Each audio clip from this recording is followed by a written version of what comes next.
This is Renelle, and welcome to Quality Hang with Rod Brooks and friends. And here he is now, your host, my main man, Rod Brooks.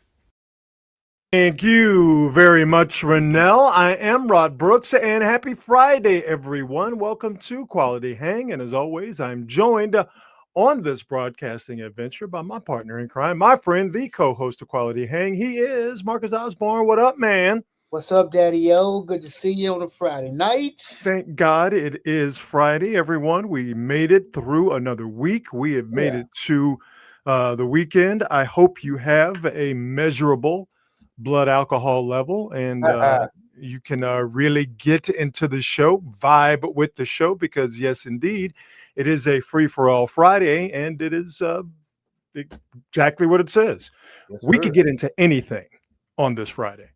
It's not a promise as much as it's a threat, actually, that we could get into anything. So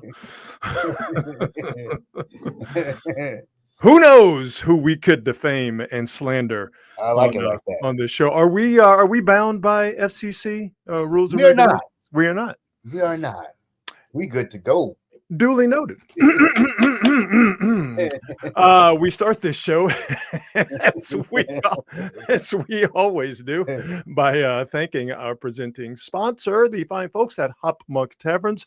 3 locations to choose from. I'm sure there's one near you if you happen to be in the North Bay, specifically Sonoma, Sebastopol, or in Novato, and whatever you desire, whatever hunger you have, whatever thirst you have, or whatever Jones for entertainment you have, it will all be satisfied at Hop Monk. The food is great from a diverse menu. The craft beer selection is out of this world, full bar as well, and a full boat of entertainment options, whether it is musical touring acts from around the country stopping by at all three Hop Monk venues, or local artists playing at all 3 Hop Monk venues. They got everything for everybody.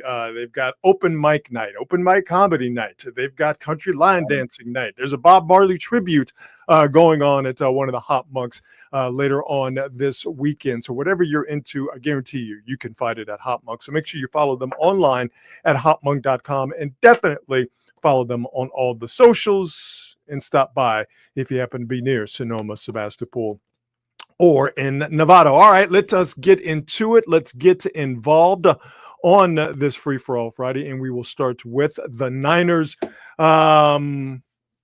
Injury-wise, it's not bad.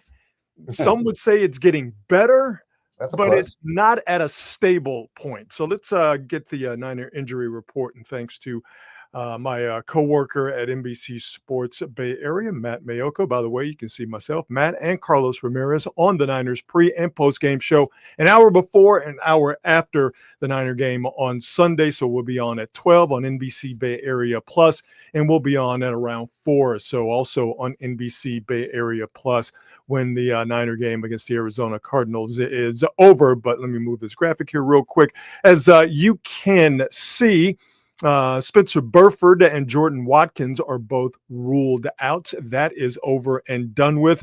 Jawan Jennings, we'll get to Brock Purdy here in just a second. Jawan Jennings did not practice all week long, so his stat for the game is questionable. Exactly. Remember, Jawan Jennings had some big catches in the Niners win over the Saints in New Orleans last week. I know everybody's going to point to Brock Purdy. There was some intrigue, and I think this was just the Niners giving the Arizona Cardinals a little something to worry about, although I don't think anybody took it seriously that Brock Purdy, while he was able to practice all 3 days, albeit in a limited fashion, and we showed you the video where he was dropping back, he looked good.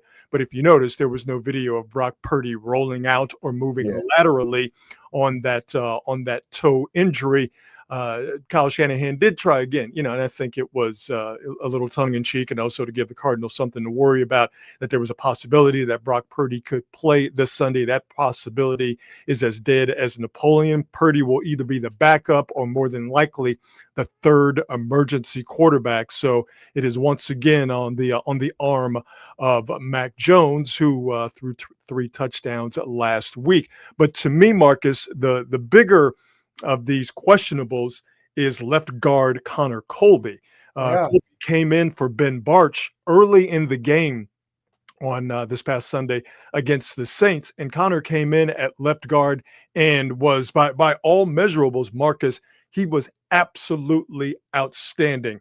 Connor Colby got into the game, and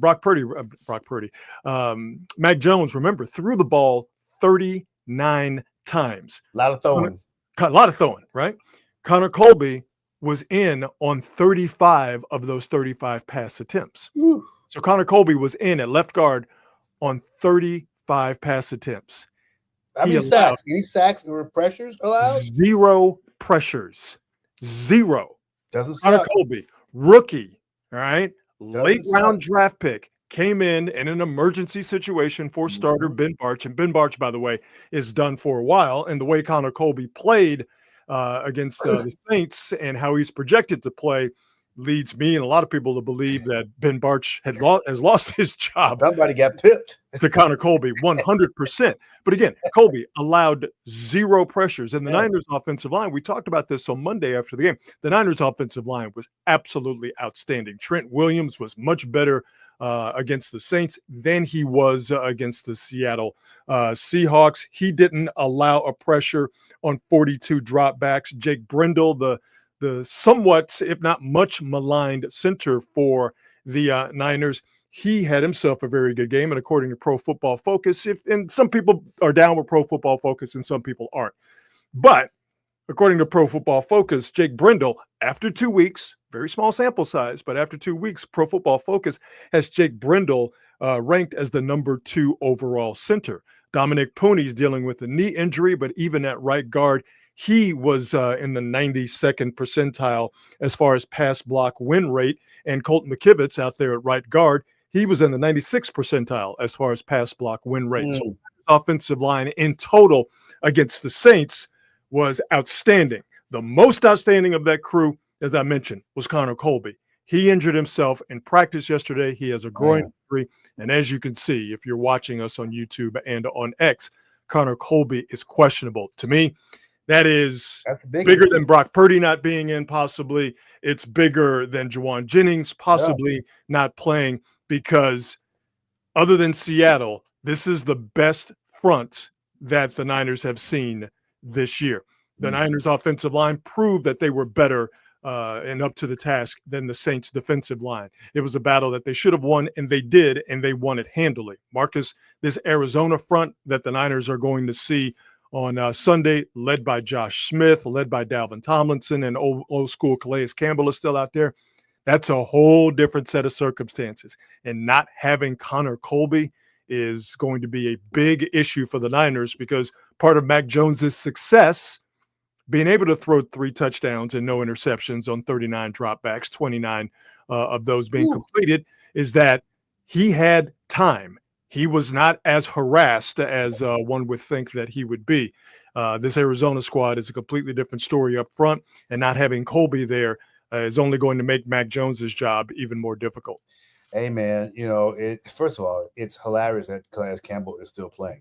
Yeah. He still gets it done, though, dog. He's still out there. I ain't mad at all. But, I mean, it is kind of an amazing thing that Colby is a rookie, and we're like, no, we need you, dog. We need you. Yeah. That's saying something about what his potential is going to be. And, again, the Niners are very, very thin at offensive line. Mentioned that Barch is out. He's going to be out for a while with the injury that he suffered in the Saints game. As you can see, Spencer Burford, the Niners swing tackle, he is out with a knee issue that has been problematic. So the Niners are going to have to dig deep on the depth chart to try and stabilize that left guard position. Now, again, he's questionable, so it's a 50-50 shot. He could play. If he does play, how compromised would he be? Speaking of Connor Colby, but either way, to me, that's a much bigger issue than Jennings not participating and possibly not playing. And Purdy, I think we all knew that the chances of him playing this weekend were slim, and he doesn't have to because of the job that Mac Jones did only a few short days ago. You got a question from Lost D right there.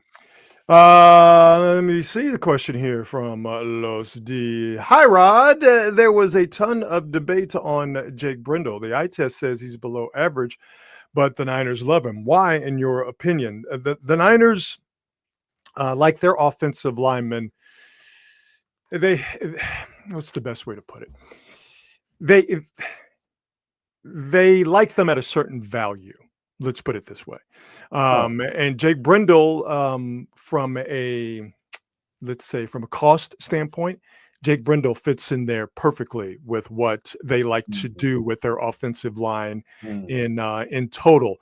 They felt like they've already spent enough actual draft capital in Pooney and actual capital money in Trent Williams. The other guys, they like to fill in value situations, getting late round draft picks at offensive line, like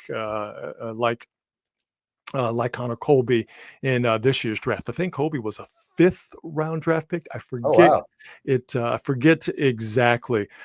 So, I know that a lot of people look at Barch, and I've been frustrated with him myself at times as well, because a lot of the Niners' problems last year in terms of not being able to run the ball or pressure that Brock Purdy was getting came from up the middle. And, you can very easily go online and see, quite a few bits of footage where Brindle is having a tough time in protection and having a tough time in run blocking up the middle.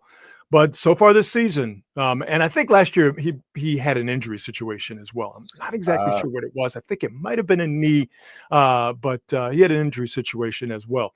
Brindle right now, still, me personally, and that's why I said with the Pro Football Focus ranking him number 2 overall at the center position this year, it is a very, very, very small sample size, only 2 weeks. So I wouldn't dare put him in the top echelon of centers. But after 2 weeks, the job he's done has looked a lot better than the job he did for the majority of the season last year, in my opinion. Yeah. It's interesting with me. I always think of offensive linemen, as the group on the football team that most benefits from coaching and execution. Not saying that talent doesn't matter. I just feel like if you've got a decent athlete with decent size, you can generally get them to be decent with really good coaching and execution. And not to mention getting guys to be together and stay together. And having a cohesive choreography unit in sync is important. You're right. And that's part of coaching as well. I think you can safely say that that's a part of it. But yeah, I would agree with you that yes, talent trumps everything in sports. But the right coaching with the right talent, that's a magical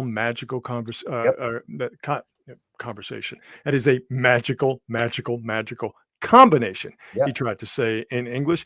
And I think Chris Forrester, the Niners offensive line coach, is one of the best in the league. Highly revered and highly thought of across the league. So if you're a really good offensive line coach, you will always have a job, buddy. Yes, that is always highly valued. That is true. And if you know the history of Chris Forrester, what you just said, Marcus, and I'm not going to get into it. If you folks would like to Google it, knock yourself out. But yeah, I'll just leave it at that. Yes, Chris Forrester being good at his job has meant that he's been able to keep his job, even though there's been some stuff. So the Niners, by the way, 1.5 favorites over the Arizona Cardinals, who have had the Niners number over the last couple of years, particularly last year when the Niners got swept by the Cardinals, got embarrassed in the last game. But that's crazy. End of the season, and the Niners were absolutely and completely physically and emotionally spent from that season and the season before, which of course culminated with them losing the Super Bowl in heartbreaking fashion. And Kyler Murray just gives the Niners all sorts of fits. I cannot wait to see what Robert Saleh has cooked up for Kyler Murray, because I promise you, Kyler Murray, who has He's gotten the best of the Niners. 543 all-purpose yards, 6 touchdowns in the 2 games against the Niners last year.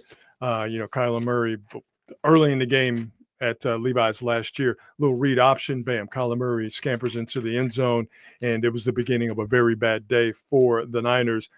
With what Robert Saleh has cooked up and the guys he has at his disposal, this is going to be the fastest defense that Kyler Murray has seen from the Niners in quite a few years. And I can't wait to see how Robert Saleh unleashes D. Winters and Upton Stout and Marquise Siegel, and how he uses that. I think they're calling it their NASCAR package, defensive line package, with Bosa and Huff and Michael Williams and Yetur Gross-Matos. If he's able to play, those are 4 guys that when deployed at the right time, they can go and get a quarterback like Kyler Murray. So it's going to be interesting to me. I think this is going to be the most important part of the game, is how Robert Saleh is able to use a new, improved, and faster Niner defense against a guy in Kyler Murray who's been absolutely giving him fits running around out there. Yeah. This will be a fun game. Interesting that the 49ers have been favored in every game, but not by much. Not by much in every game. No, not by much at all. But don't matter. Just keep winning them. Just keep winning them. Week 3 is we've already had week 3 with the Buffalo Bills beating the Miami Dolphins last night. So the Bills, they are now 3-0, and the Dolphins are 0-3. And we all know that when you're 0-2, you have basically no chance of making the playoffs. Since the NFL expanded to a 14-team playoff in 2020, 5 of 41, 12% and change that started 0-2 have made the playoffs. And actually 4 of those 5, if I'm remembering correctly, Marcus, happened over the last couple of years. Yep. Teams that started 0-2. I know that because my Texans are one of those teams that started 0-2 and made the playoffs. Hopefully that happens again this year, because if you start 0-3, it is a problem. But if you start 3-0, as the Niners hope to, and as the Bills have, the Bills have, as the Bills have already, if you start 3-0, out of the 15 that have done that since 2021, 12 of them have made the playoffs. So if the Niners get this W and start 0-3, they'll be starting to cook with gas, no doubt. There was a year, I want to say it was probably like 96. The Raiders started the season 8-1, never won another game. Ooh. Never won another game. They finished 8-8 that year. Those are the years you remember the most. Golly. I mean, what was going on? Those are the years those are the ones that leave a mark. Those are the ones that leave scar tissue. I think Jeff Hostetler was the quarterback, or maybe it was Hostetler? Maybe. Sounds about right. Hostetler. Who was the other kid they had? Jay Schrader was before, right? Or was Jay Schrader was in LA? Yep. Hostetler, and then it was Jeff George. Nah, that's who. Jeff George. I could see the mustache. I could see the mullet, and I could see the mustache. Yes, it was. It was Jeff George. Absolutely. Best game on this slate. Rams and Eagles. 2-0 teams going at it. That is going to be a head knocker. Your Raiders get Marcus Mariota instead of Jaden Daniels. Okay, we'll take that. Yeah, you would absolutely take that. The Broncos-Chargers game is going to be good as well. And then the night games. That Lions-Ravens game. Oh, yeah, Lions-Ravens, without a doubt. Without a doubt. But, I'm just jumping at you off paper. Other than the obvious, the Rams and the Eagles, that Broncos-Chargers game, old school AFC West tilt. Yeah. That's going to be a good looking affair for sure. My Texans go down 0-3 and lose to the Jaguars. It is going to be a problem. You can't be losing to the Jags, man. Oh, I know. You're right. Losing to these Jags out here. You're right. Can we lose to these Jags out in these streets? Can't be doing that. People think you're soft when you're out here losing to the Jags out here in these streets. Real quick Giants update here before we move on and get into the ongoing saga of Jonathan Kuminga. Let's start here. Giants 76-77 started their 4-game series down in LA against the Dodgers yesterday. Lost the game, so now the Giants are record-wise 3.5 games out of the third wild card spot behind the Mets. The Giants have some company, and they also don't have the tiebreaker against the Mets, so the Giants are, in essence, 4.5 games out of that third wild card spot. So it is starting to get late here fairly quickly for the Giants. But you never know. Get these last 3 in LA. Maybe you can make it interesting here this last week. Giants are in the middle of the action right now. And tonight's game is significant for the Giants for their playoff hopes, but also it is the last regular season game that Clayton Kershaw will start. He announced his retirement, and fittingly, of course, his last regular season game comes against the Giants, and they made a big to-do about it. Naturally, I mean, Clayton Kershaw takes the mound, takes the field. Yeah, man. All alone. As much as I hate the Dodgers, and as much as I've enjoyed watching Clayton Kershaw's playoff failings, and as much as I dislike him being from Highland Park, that rich part of Dallas, Kershaw never bothered me. You know, I never had like a hate for him. I hate who he plays for. That's what it was. I hate where he played on. Like, I hate where he comes from. That's a good shot, by the way. But I never hated Clayton Kershaw, the person. So, you know, mad respect. I look at Clayton Kershaw like I look at various members of those 90s Cowboys teams. Yes. I never disliked Michael Irvin and Emmitt Smith and Troy Aikman and the rest of those guys because they were really good football players. They played their asses off. They played hard, and as individuals, they didn't cheat the game. As individuals, they were great, and as a team, they were great. I hated them because they were Dallas Cowboys, and that's good enough for me. So I feel the same way about Clayton Kershaw. All that being said, I do enjoy when Clayton Kershaw gets slapped around a little bit. All right. So well, Clayton Kershaw took the mound, 50,000 people at Dodger Stadium on a Friday night, rightfully give him his props. And then the game starts, and Elliot Ramos came in, and he said, "Hold this." And there's a high drive, deep left center field. Way back there. Adios, pelota. More than halfway up into the bleachers in deep left center to the right of the 375 marker. And the Giants jump ahead 1-0. The 18th home run of the year for Elliot Ramos. Fell out of bed and smacked one into the pavilion at Dodgers Stadium.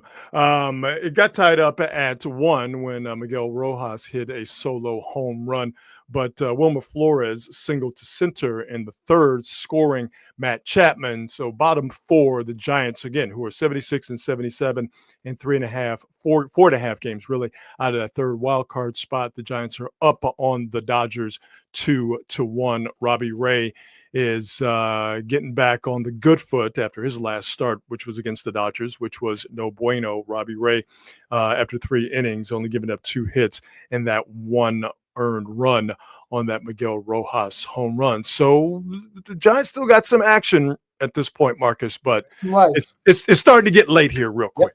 Yep. I mean, the problem that they have is that it wasn't necessarily losing to the Dodgers, but it's losing to the Dodgers and then losing to those also Reds. Like it just cannot happen when you're in their position. Well, you know, they're going to look back. The Giants are going to look back when they played their worst baseball, and it was when they had the home series against the Rays and the Washington Nationals. Oh, boy. And the Giants played, to me, their absolute worst baseball of the season. They couldn't do anything right. That was the bottom of the barrel. Yeah. It wasn't the bottom of the barrel. They bored through the bottom of the barrel and went 10 feet underground. That's how bad it was. Their offensive approach was horrible from game to game. Defensively was terrible. Their base running was awful. I think there was some situations managing wise. Bob Melvin did not put his best foot forward. They got no pitching. It was a clown show all the way around. That's where the Giants are going to look back and go, we lost, we kicked away the opportunity in all reality. Then they to their credit, they didn't allow that bad stretch to define them, and they made they made it interesting, for lack of a better way to put it. But they wouldn't have had to dig themselves out of the hole that they created if they had not played as bad as they did against competition that at the time they were better than. And I know it's baseball, just like in all sports. Anybody can beat you on any given day. But for those stretch of games, the Giants played their absolute worst baseball. And if they lose out on making the wild card by 3.5, 4.5 games, I think you can look at those, if my math is correct, 7 games that they played and go, that's where you lost the season. Yeah, 100%. They're going to look back on it and they go, yeah, this is where it went bad. I mean, even if they had been a near 500 at about that time, but to just, like you said, to just bore through the bottom and fall off like that, there's just no real recovery from that. The fact that they've gotten back to 500 is actually kind of a mini miracle. No, it's a credit to them. Absolutely. No doubt about that. All right. I've avoided it long enough because this whole thing just, this whole Giants Kuminga thing. Warriors Kuminga thing. All right. So his agent, Aaron Turner, Jonathan Kuminga's, making the media rounds over the past couple of days, ostensibly to me, to control the narrative and try to apply some semblance of pressure to the Warriors, with training camp being days away and the deadline to sign the qualifying offer being days away. I believe training camp starts on the 29th of this month. So Turner went on 95.7 The Game today and went on the Dubs Talk podcast on NBC Sports Bay Area today, and he said a lot. Said quite a bit. Almost too much to cover. But we'll get to the important stuff. All right.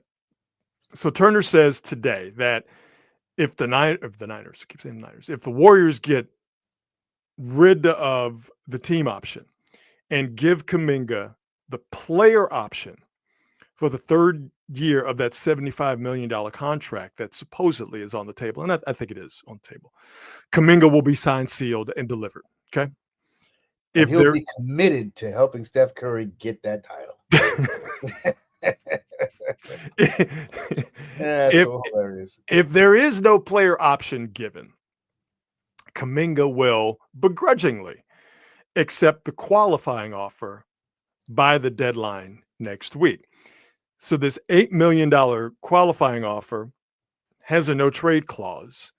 And if Kuminga begrudgingly signs it, he will become an unrestricted free agency after this upcoming season. Aaron Turner also said that Kuminga wants, quote, a chance to start every night and finish every night. He also said that Kuminga has talked to Steph and Draymond and Jimmy, and that there is no drama concerning Kuminga's contractual desires. I believe that to be 100% true. I believe that is true as well.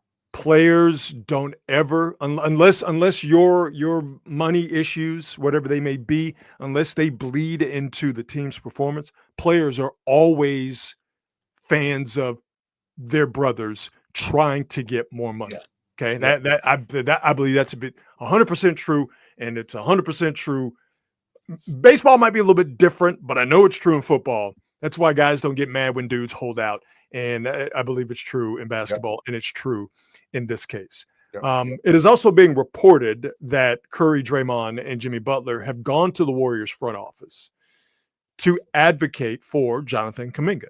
To basically say, hey, man, get a young fellow what he wants. We want him around here. Now, this is where it gets interesting. And this is where the rubber meets the road, as far as I'm concerned, in terms of this Kuminga Warriors relationship. Aaron Turner said on 95.7 The Game that Steve Kerr told him that it's hard to play Kuminga with the roster that they have. Now, he said that from the jump. Let's break that down. What exactly does that mean? I'll tell you what I believe it means. It means that he can't play him and Draymond at the same time. Somebody got to come off the bench. And we all know who it ain't going to be. That's right. Am I wrong? No, you're not. And I think that's a very fair assessment. And he couldn't play him with Looney either. Nope. He couldn't. But you don't have that problem now because Looney is in New Orleans. Well, you know what? Shout out Loon. I think that is an issue they're going to have to deal with. If JK was a better shooter, it wouldn't be as much of a problem, right? But he ain't that, and obviously Draymond ain't that. So you got to go with the guy that's proven. I mean, it's just what it is. And what is Steve Kerr going to go with? The guy that he knows he can count on to do what they need done in a team defensive concept. And he's going to do what they need done from a rebounding concept. And he's going to do what they need done from working within the framework of the offense to make sure that ball finds Steph Curry more often than not. So there's the issue. Okay. Kuminga has a very powerful advocate in Joe Lacob. And he's got very powerful advocates in Steph and Clay and Draymond. But there's one guy who's not going to budge on how he wants this team to play and how he knows this team needs to play for it to be successful. And that is Stephen Douglas Kerr, the head coach of the Golden State Warriors. Kuminga wants money. He wants security. He wants control. He wants minutes. He wants touches. And let me be crystal clear. There is nothing wrong with Jonathan Kuminga having any of those desires. Okay. It really bugs me when people say that he's a cancer. Okay. That's a very serious charge to drop on a guy. All right. And if we being real truthful and if we keeping it a buck, there's a person on that team that has done more things that one would consider to be truly cancerous to a team environment than anybody else in that organization. And you know who I'm talking about. But they make exceptions for him. I guess that's a different story for a different time. So let me be clear again.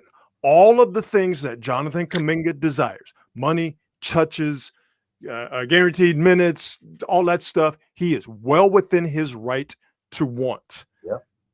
The problem is that runs counter to the guy who is ultimately in charge of how this roster is maybe not constructed, but how this roster plays. And that's Steve Kerr. I mean, here's the thing. Here's the problem for Kuminga. If Kuminga, first of all, if you want to give Kuminga all those things, then you have to believe that Kuminga is the player he believes that he is. First of all, and then if that's the case, you got to start dumping guys. You got to start dumping guys, which also means you don't expect to be winning. So, from my standpoint, is it worth the risk? Probably worth the risk. I know Kuminga, and one of the other really interesting quotes I heard from Turner was the fact that other teams were offering him everything, and it really stood out to me. They said, you don't have to change anything. And that is a gigantic draw to a young guy who wants all the things that you've just talked about. And don't blame him for wanting that. And I mean, win, not win, I don't care. Just let me get my minutes, let me get my points, let me get my money. Yep. I'll live with it. And there are people and players who are perfectly okay with that life. Yep, absolutely. Carmelo Anthony springs right to mind. Carmelo wanted to win, but it wasn't the main thing for him. Yeah, and that's fine. You're gonna have those guys on your team. The problem is you don't want those guys to be your number one option. Yep. Kerr wants Kuminga to rebound and defend and stay on the floor and get numbers within the flow of the game. Yes. Kuminga's argument is I can't get into a flow if I know I'm not going to get consistent minutes and this, that, and the third. So Kuminga and his agent know that if they sign that 3-year, $75 million deal, that Kuminga is either going to be traded or the team is eventually going to decline that team option as long as Steve Kerr is the coach. So until Steve Kerr and Jonathan Kuminga can hash it out, I don't know if he's going to sign the qualifying. Well, I could actually see him doing it now that I think about it. I wouldn't do it, but I can see him doing it. I could see him doing it. I can see him doing it. But I'm a big fan of betting on yourself. I think that's the best bet you can make. And I think if you're Kuminga, do it and show people that you can, in an adverse situation, not the worst situation in the world by any stretch, but in an adverse situation, you can say, all right, you know what? I'm just going to have to eat this. It's going to sound crazy, but $8 million excrement sandwich. Yeah. And I am going to do what they asked me to do. And I'm going to demonstrate that not only do I have basketball talent that could flourish outside of what he would consider Kuminga a system that's restrictive and restricting to him, but I can also do what I'm asked to do and do it without complaint and play hard. Because I tell you what's the real drawback in this is not him getting injured, although that is always the drawback. Yeah. The drawback is he signs the qualifying offer, and what he puts on tape is a guy who's not happy and is either not doing what he needs to do, or disgruntled, or he's out there saying, all right, now it's time for me to showcase and get mine. And he is actively, by virtue of his play, sabotaging the team's chances to win. Honestly, and to be completely honest, even if he tried to do that, I don't think the teammates that he has would let that ride. I would agree with you on that. I don't think that's as big. It's obviously a concern. I don't think it's big as concern as it would be if they had different teammates. I think the thing that hurts Kuminga ultimately is the fact that here's what I think I've learned about Steve Kerr. If you show you can do it, you're gonna be out there. Yeah. Yeah. If you show you can do it, you're gonna be out there. And it sucks to get pulled on and pulled off the court, but then at some point you have to ask, what's happening where I'm being pulled off the court all the time, or I'm getting DNPs. And I think he knows. And Steve Kerr has explicitly said what he wants him to do. Dude, deliver it. Give him 8 rebounds a game, and go and get your 15 points off of rebounds, putbacks, dunks, and some threes every now and then. Yeah. Play hard defense. I do. The one area where I fault Kuminga in terms of his mindset with this, and Turner said, I believe he said it on 95.7 The Game today, or maybe it was on the podcast he did, the ESPN podcast he did yesterday. Either way, he said that, and I'm paraphrasing here, that it's hard for Kuminga to, like, all the things that they want him to do. Yeah. Defense and rebounding specifically. Kuminga says, well, if I can't get into a flow, then how can I do the things you need me to do? If I can't get a good lather and a good flow, and I know I'm not going to get consistent minutes, then how can I go out there and rebound? I got a problem with that. Because you don't get to pick and choose when you rebound. Yep. You don't get to pick and choose when you decide to play defense. Yes, sir. As soon as you hit the floor, even if you're only out there for a minute, if your job is to rebound and defend, then you need to do that for the minute or 32 minutes.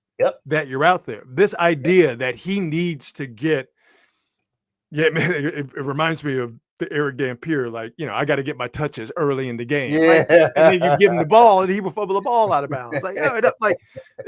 This idea that for you to get out of me what needs to happen for me to stay on the court, I got to be given these minutes. Like, no, you get those minutes by rebounding and defending. Yeah. I mean, literally, that's how it works. Literally, right? every guy who comes into the league has always said, I knew that I would get minutes if I played defense and rebounding. Every single young guy I've heard talk about this. I knew I was going to. Draymond Green talked about it. I knew I would get minutes if I played defense and rebounding. You will get that, and when you get those minutes, you will be rewarded with the opportunity to score points. I don't think Kuminga is a bad cat at all. And I don't even think his agent, a lot of people think his agent is not good at his job and a buffoon. Yeah, I don't think his agent is doing him any favors. I would agree with that. I think this media tour today, it smelled kind of desperate. Yep.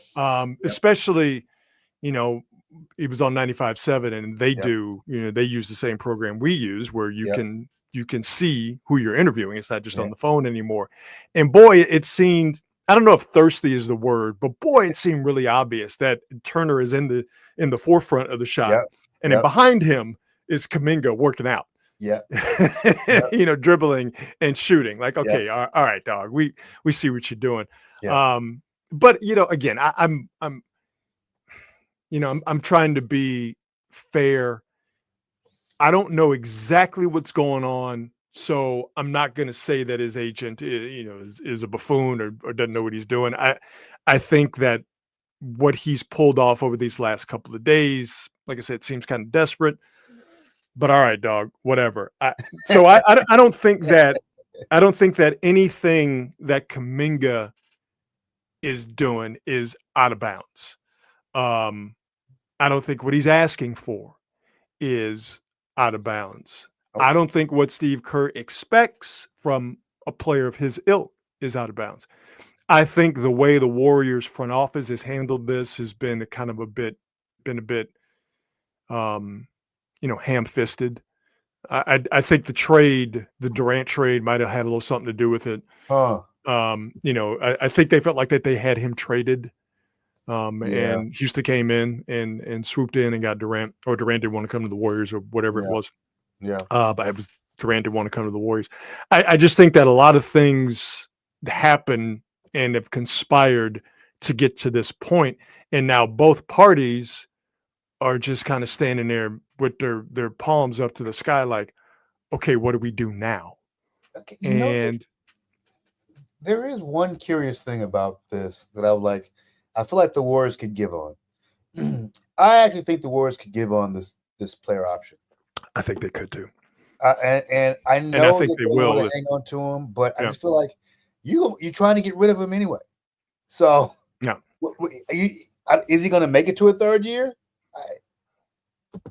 Just go give him the player option and then go ahead and trade him or do whatever you want to do. Or, let him become a free agent after 2 years. It just doesn't seem to make sense to me. It does seem like it's an unusual thing to sink your teeth into and hold on to. Yeah. They want control. I get it, but dude, you're trying to sign and trade him anyway. Yeah. I think we're at this point now in the proceedings to where you got to give something. Yeah. And I do believe that they would, under a certain amount of duress, sign that qualifying offer and say, there, but for the grace of God, go I. Let's just go. I think they would do that. So if you're the Warriors, you have to be cognizant and ready for the fact that you could lose him for nothing. And while I think that there are a lot of people out there who overvalue Jonathan Kuminga, and I think also that there are people who unfairly malign his basketball ability and his intelligence, I think there is a market for him for sure. So, but again, I think we're still dancing around the main problem is that you have a coach who I think rightly understands you cannot play him with certain people. Yeah. One person, really, in particular. Yeah. And that one person is not. If Draymond said, I'll come off the bench, I don't want to say your problem is solved, but that would be a big part of making this thing a lot better of a situation. I also think that the low key, the other part that's not talked about as much is you can't play him with Jimmy Butler either. Yeah, but Butler is a little bit more versatile. I just you can't play with Draymond at all. You can play with Butler for a little bit. You can't play with Draymond at all. Yeah, this is going to be tough. I mean, well, we'll see how the season. I mean, honestly, I could see them trading him at the beginning of the year if this thing takes off and goes well. Yeah. If he's playing well, especially if they get something out of Quentin Post, I could definitely see them going, you know what? Let's get somebody else in here next to this young guy. Yep. Because Draymond's going to be gone in 2 years. Butler's going to be gone in 2 years. And, yeah, Steph is probably going to be gone in a couple of years, too. Steve Kerr going to be gone in a couple of years? Yeah, of course he is. Of course he is. I mean, wouldn't you? I don't want to rebuild. I don't want to be here. Nobody's rebuilding. Like Jordan said, I don't want to be here for no rebuilding, new coach. I don't want to do none of that. Bro, you know how hard it must be, Rob, when you think about like these teams that have been so used to winning. Yeah. And all of a sudden it's not there. Like you know for a fact you have no chance to do anything. Like that would drive me insane. I don't think I could do it. Everything is finite, my friend. Everything is finite. Real quick Giants update before we get to on this date. Bottom 5, 1 out, 2 on for the Dodgers, but the Giants are still holding on to a slim 2-1 lead as Robbie Ray has entered into his 4th inning of pitching. 3 hits, only giving up that 1 run so far. Knock on wood, it stays that way. A solo home run in the 2nd inning by Miguel Rojas, and he has struck out 4 and walked 2 as well. So let's keep on keeping on here on this Free for All Friday. Let's do a little on this date, shall we? Sort of a weird, I think this is coincidental, but sort of a weird day where you've had in 1983, Marcus, 3 game shows make their debut. On this date in 1983, the syndicated version of Wheel of Fortune came out on this date. Good God. Look at Sajak. Look at the timeless beauty that is Vanna White. Yo, dog, wow. Vanna's still holding, brother. She all right. I By don't the know. way, you want to see how old this show is? Look at the lady's hair. Oh, yeah.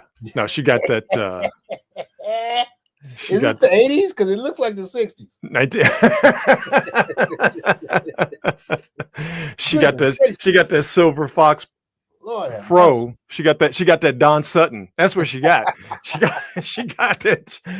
Shout out Don Sutton. She got that Don Sutton fro, Donnie man. And your boy Sajak looks like he's about to run for Congress. Good gracious. Yeah, so on this date, 1983. Wow. Syndicated version of Wheel of Fortune came out. My grandmother's favorite game show. She could solve puzzles like that. Man, do you like game shows? I love them. Well, I love one in particular. I love Jeopardy. Wheel of Fortune, I have a blind spot. I cannot solve a Wheel of Fortune puzzle for. Are you serious? I can't do it. It's something within my brain, something in my lizard brain that has difficulty with solving a Wheel of Fortune puzzle. It's like I can't see it. I cannot understand it. Yeah. But useless facts. It's essentially Hangman, right? That's what it is. Basically, yeah. And as a kid, I was never really good at Hangman. So I don't really this is what's funny. I don't particularly care for game shows. I've never sought out a game show. I don't care about them. But every now and then, if everybody in the family is watching it and I come by, I get caught up in the competition of solving the puzzle. Like I don't really care about the show, but now that everybody's trying to solve the puzzle, I need to win. No, I'm that way about Jeopardy. Don't let Jeopardy be on in mixed company, because my fragile ego compels me to at least attempt to answer every question or every answer that's put up on Jeopardy. Especially But when it's a category you know. Oh, 100%. 100%. Man, don't let it be sports. Get out of my way. But Wheel of Fortune, I can't see it. Also on this date in 1983, Love Connection. Wow. Debuted in syndication with Chuck Woolery. We'll be back in 2 and 2. Everybody remembers that, of course. And also on this date in 1983, remember Pressure Luck? Big bucks, no whammies? Come on, dog. Baby. Come on, dog. No whammies. Are you kidding me? All three of these game shows debuted on the exact same day. This date, September 19th, 1983. It was the new fall season. Yeah. Because remember, we used to have seasons where TV shows debuted. It was a new fall season. We did. All Good these point. shows came out. Yeah, that's point. what it is. Good point. So on this date, Pressure Luck, syndicated version of Wheel of Fortune, and Love Connection all debuted on this date in 1983. We'll go in chronological order. Hey, you got a question there, Rod, from Cole. Let's see here, Cole. Missed today's show too. Is it Monday, Wednesday, Friday? Wait, what? Huh? What? Cole, yes. Monday, Wednesday, and Friday. Today's Friday, right? Yeah. Okay. He just got here. Just checking. All right, because for a second there you had me scared. For a second there, you had me thinking that I blacked out for a couple of days. On this date, Janet Jackson's Rhythm Nation, 1814. Great album. Came out. Oh my God, yes, absolutely. Great Expertly album. Produced by Jimmy Jam and Terry Lewis. Oh man. That album was so pivotal for her career because she had her first 2 albums, they were flop. Well, the first album wasn't a super flop, but the second album was kind of a flop. Then she did Control, and everybody's like, all right, can you do it again? Which is always the question you get. And then she outdid herself with Rhythm Nation. Yeah. Classic album, timeless, still holds up. Like I said, the production by Jimmy Jam and Terry Lewis is as timeless as Janet Jackson is as an artist. So, and the videos, bro. The videos were absolutely outstanding. The visuals. Just the whole theme of the album. Would we consider it a concept album? I think, for sure. 100%. Okay. 100%. Okay. I know it had a theme. I didn't know if we could consider it a concept album, but 100%. Yeah. Dude, I used to love me some Janet Jackson, boy. What you mean used to love you some Janet Jackson? What you talking about, dog? I still do, but I'm talking about, know. Yeah, oh yeah. So here's when the question. Hormones are really firing. Here's the question: which Janet Jackson was? You know what? It's a free for all Friday. Which Janet Jackson was the finest? Okay, I'm gonna give you several eras. Hit me. The Janet Jackson. Okay, hit me. I'm gonna give you Janet Jackson during the Different Strokes era when she was Willis's girlfriend, right? Okay. I'll give you Rhythm Nation, Janet Jackson. Yeah. I'm gonna give you That's the Way Love Goes, Janet Jackson. All right. But I'm saving my favorite for last. What is it? Pleasure Principle, Janet Jackson. That was she had them jeans in that one. Yeah. You know what? Is it getting hot in here? It is warm. Whew. Come on, dog. You know what I love? The One Escapade. Yeah. Oh, yeah. Desert. Yeah. And Love Would Never Do Without You. That was a great one. Oh my God. It was a great one. That's the way love goes, boy. Yeah. Did I ever tell you? Probably didn't. That I was at that Super Bowl because it was in Houston. You didn't tell me that. Where the Timberlake great the showed everybody she was pierced. The great breast unveiling took place. So that was the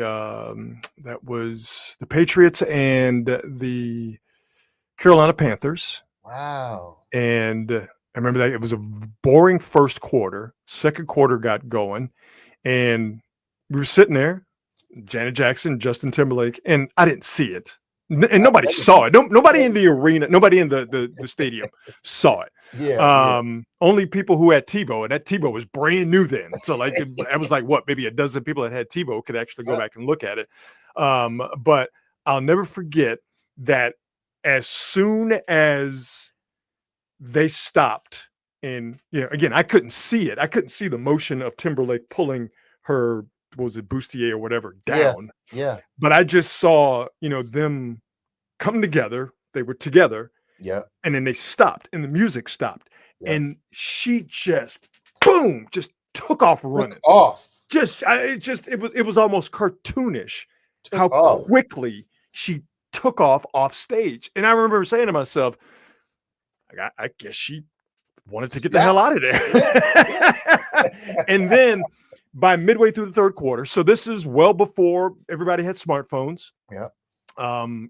People had cell phones, but there were no smartphones, whatever.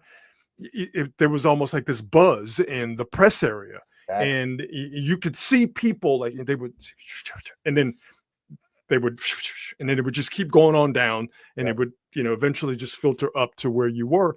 And it was like, I forget the guy's name. I wouldn't know him. Just some random guy that was sitting next to me, another member of the press. He's like, "Hey, say Janet Jackson titty came out." And I go, "What?"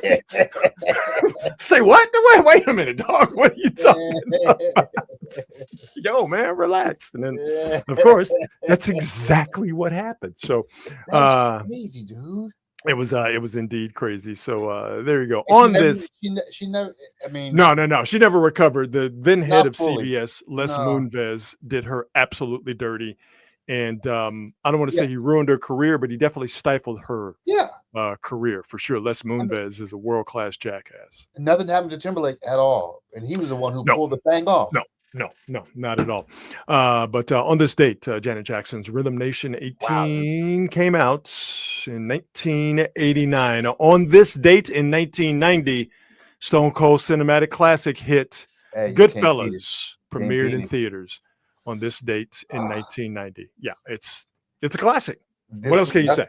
That's one of the ones that comes on, you sit and watch. 100%. Sit and watch. 100%. There's everything about it is note perfect. Mm-hmm.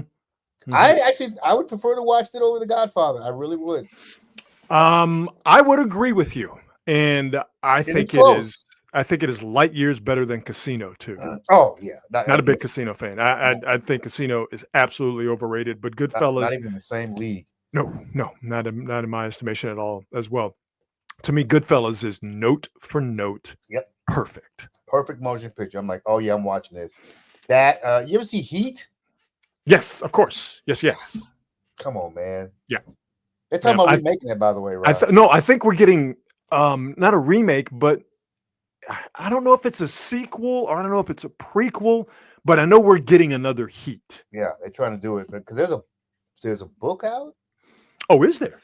I think there was a book. I say that like I'm going to read it. Like, oh, you have to say, oh, really? There's a book out. Oh. Yeah, I think there was a book. I love Heat. That's another one I can just. Yeah, for sure. Anytime at all. For sure. But Goodfellas, like I said, note for note, perfect.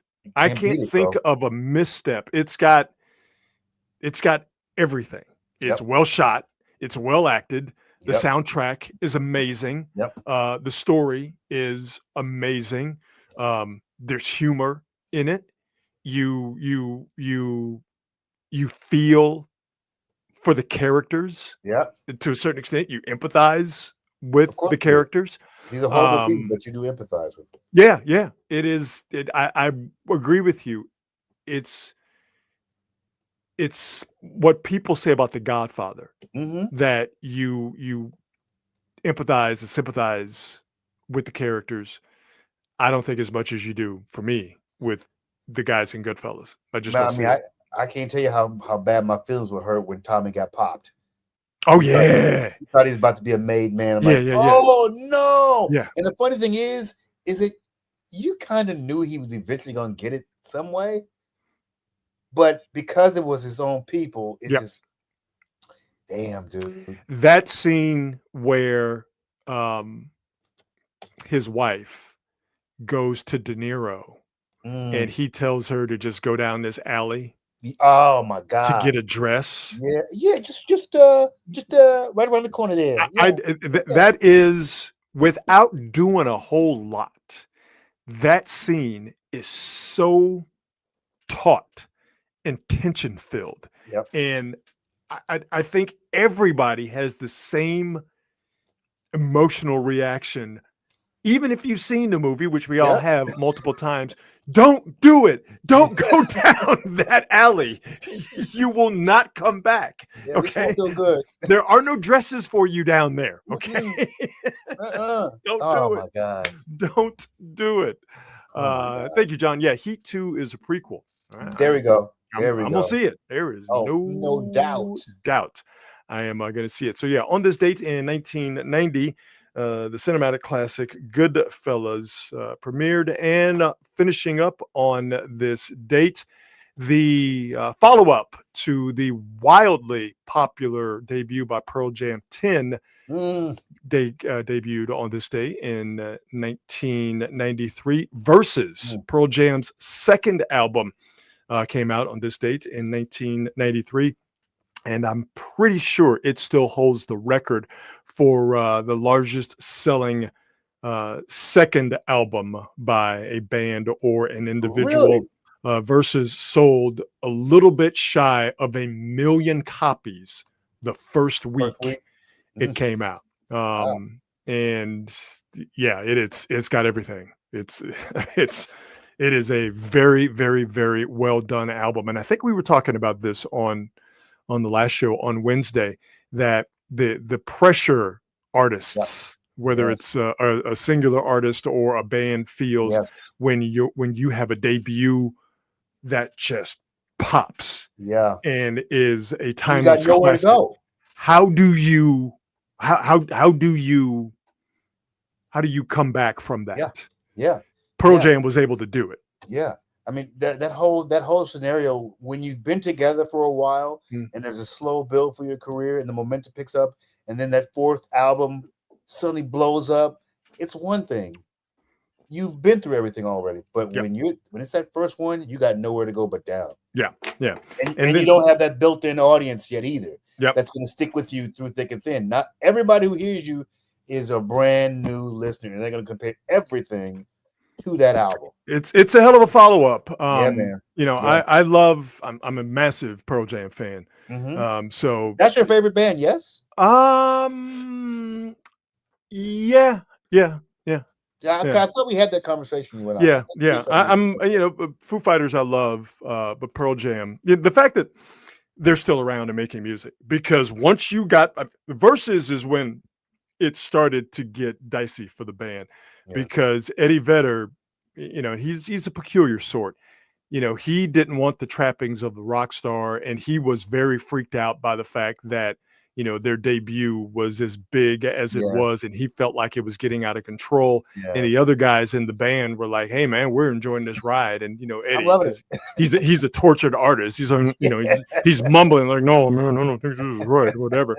And so they actually recorded this album in Sausalito at the record plant, which I don't believe is still there anymore. And, the band was enjoying it, nice cushy studio, and they were famous and they were making music, and Eddie Vedder was sleeping in his truck writing these tortured lyrics. And you got this great album with Rearview Mirror and Go and Animal, and so many other, great Pearl Jam classics.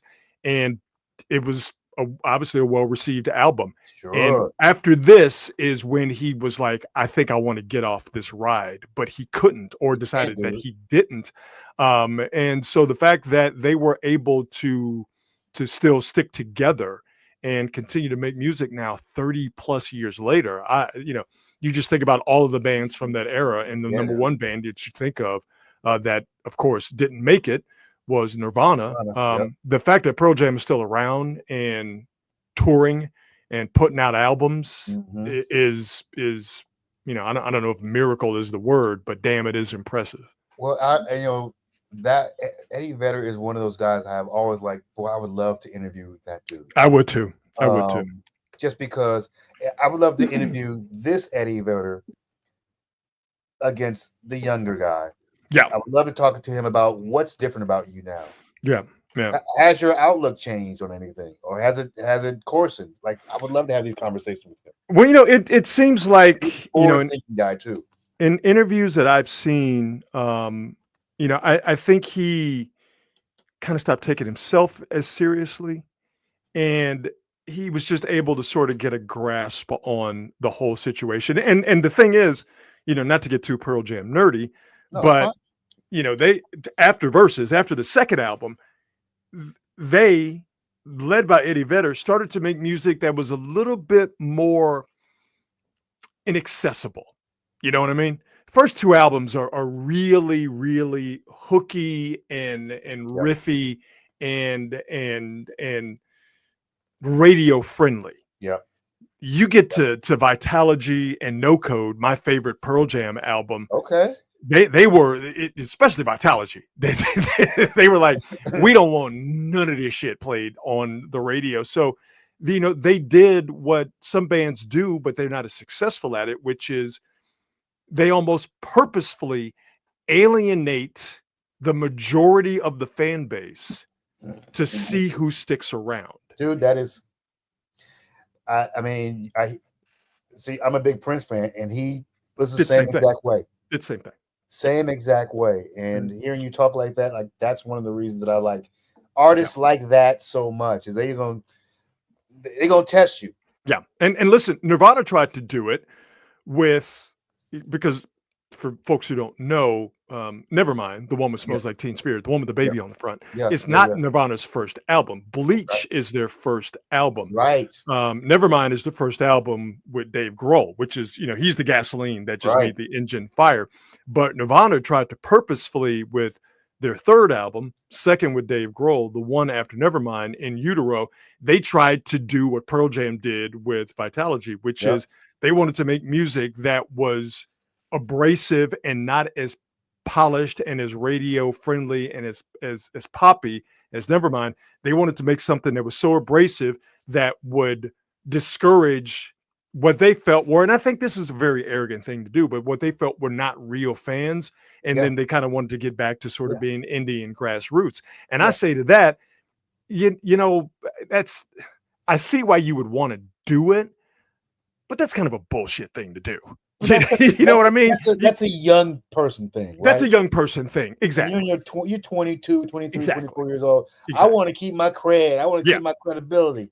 I mean, sometimes you just got, it's easy to say this in hindsight, but you want to take that ride. And I understand how some of these artists go, no, I don't want it if it's going to be that way. Well, it is the way it is, bro. Yeah. Take the success, say thank you. You don't have to go and sleep in your car or a van again. I think that Dave Grohl said this, that sort of punk rock ethos of, I don't want to do it the normal way. That punk rock guilt, I think, is the best way to put it. Yeah, that's a great way to put it. That punk rock guilt, unfortunately, killed quite a few people. Yeah, man. We shouldn't be bound by guilt. We like what you like. You know what I mean? Yeah. Make the music you want to make. Do what you want to do. If you're not hurting anybody, do what you want to do. But to worry about how a certain small group of people are going to think about your art is very destructive. Yeah, absolutely. Anyway. Sometimes you just got to roll with the punches. Keep doing what you do. Have fun, for God's sakes. Yeah. As opposed to deliberately trying to zig when everybody else is zagging, unless that's what feels natural to you. Because you know what? That can be contrived too. That can come off as contrived too. Yeah, for sure. For sure.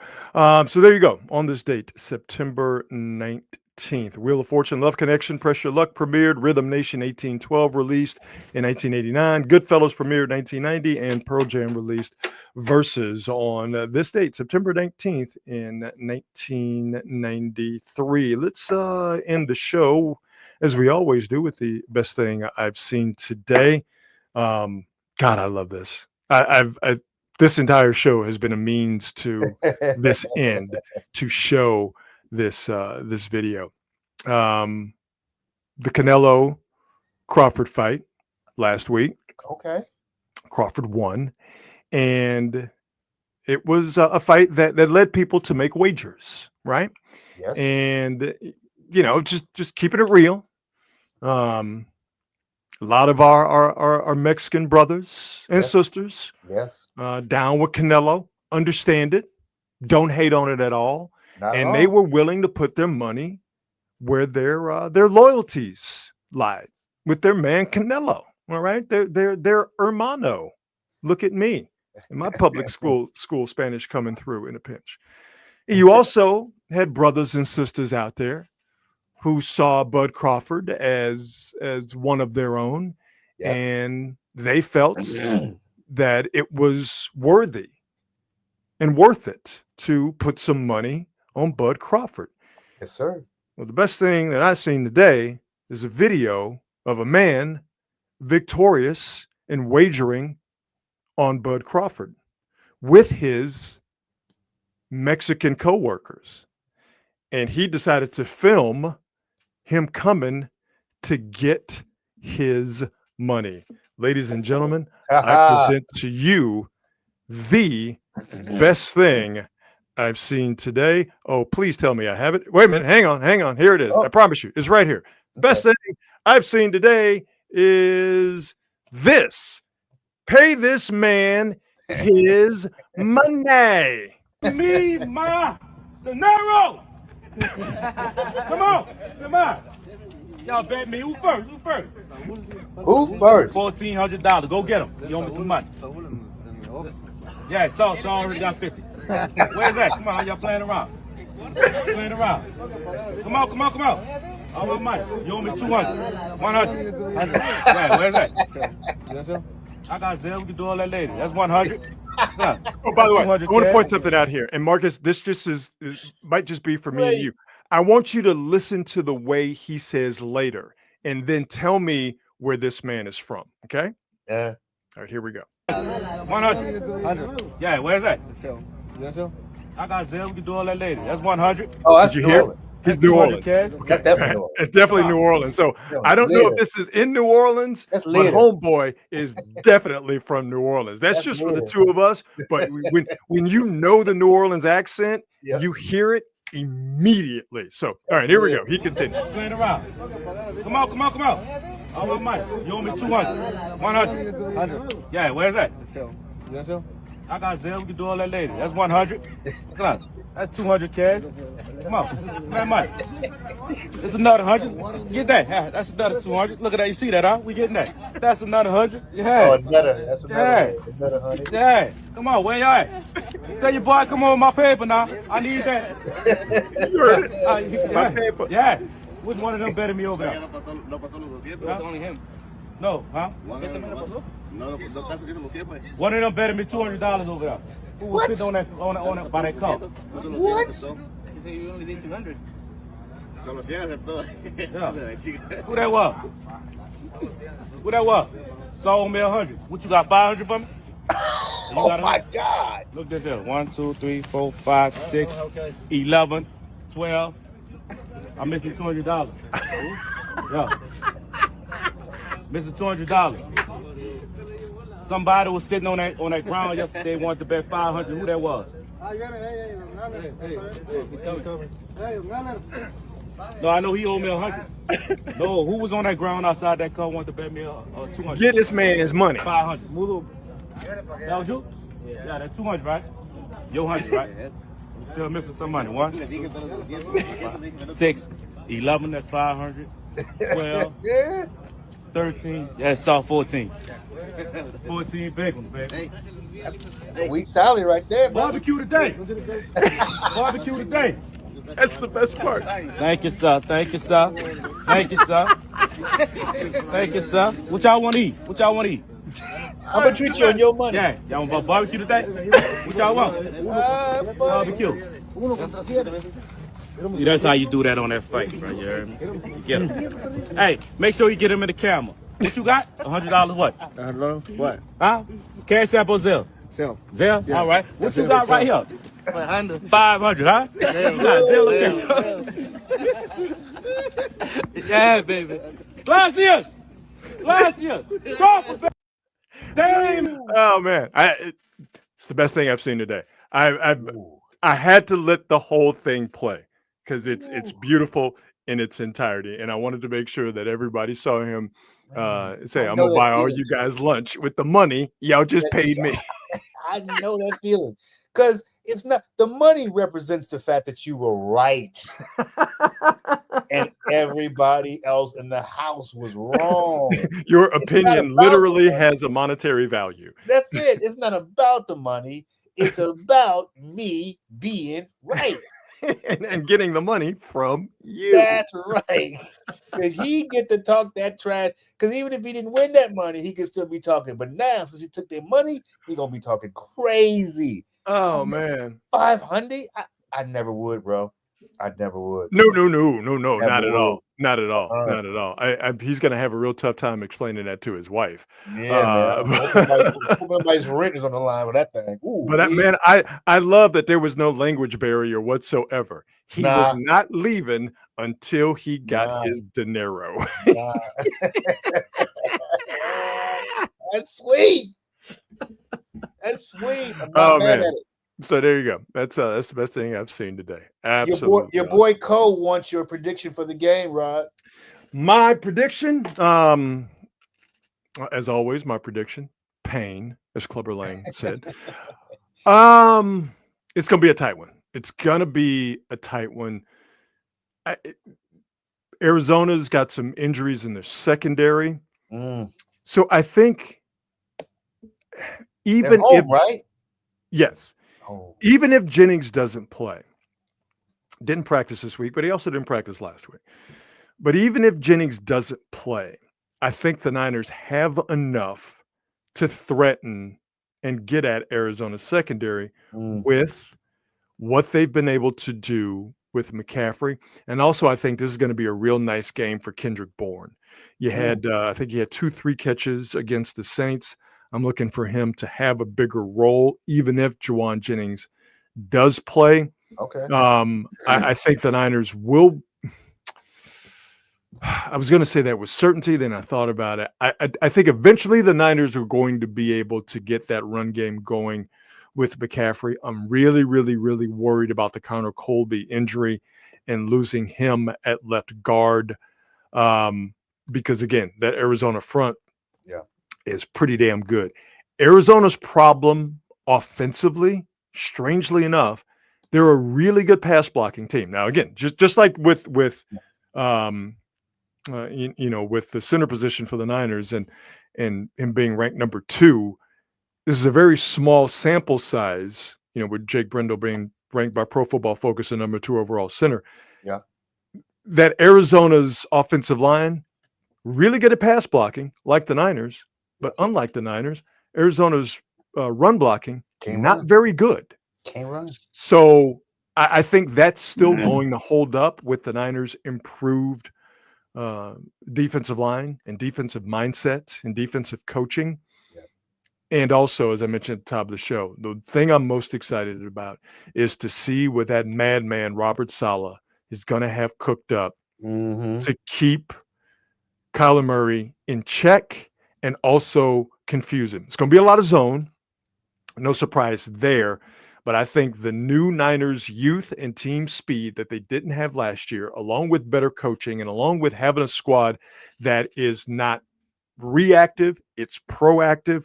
Yeah. I think all of that eventually is going to not overwhelm Arizona, but it is eventually going to put the Niners in a position to where they can close it out defensively, as they did in New Orleans and as they did against Seattle. So I really do think it's going to be a 24-21 game, 27-24, maybe 27-20, somewhere along those lines. I think it's going to be back and forth the first half.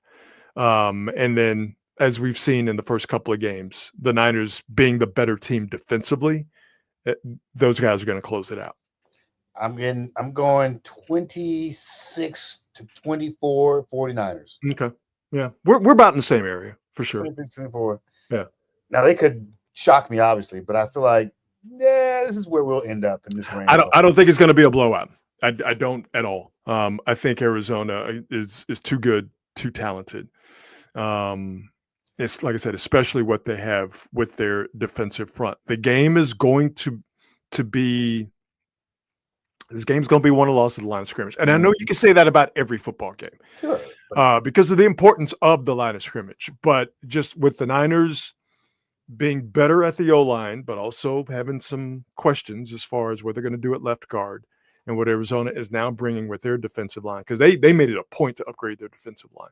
Sure. So, that matchup, and then, the reverse or inverse or whatever it is with the Niners defensive front trying to get at Arizona's, as I mentioned, what they are good at and what they have been proven to be good at so far this year. To me, that's where the game is going to be won. So there you go. Sounds good. There you go, Cole. There you go, Cole. You got yourself a prediction. Please money. do not gamble with any of your Hispanic coworkers based on that prediction. But if you do and you win, please get some video of it and get it to us, because maybe, just maybe, it will be the best thing that I have seen today. All right, that's enough of the show. As always, we thank our presenting sponsor before we get out of here, the fine folks at Hop Monk Taverns. Check them out online at hopmonk.com. Shall I give you a real quick Giants update? I haven't done that here in a while. I got to switch screens because, of course, the dumb game being on dumb Apple TV, I can't watch it upstairs in my office. And you know what? I'm just not going to give you an update because I might upset and disappoint some people. So if you want to know what the Giants did, go find out for yourself. I'm not going to tell you because it's not all that great. Oh, man. I think it might be over. Yes. I think it might be over. Yeah. This show is over. Marcus, my friend, have yourself a fantastic weekend, sir. How about we do this again on Monday? All right, my brother. Sure. Everybody, be good. To the quality hangers in the chat, thank you very much for your participation. We thank you, and we hope you have a great rest of your Friday night and a great rest of your weekend. And as always, be good and be good at it. We'll see you.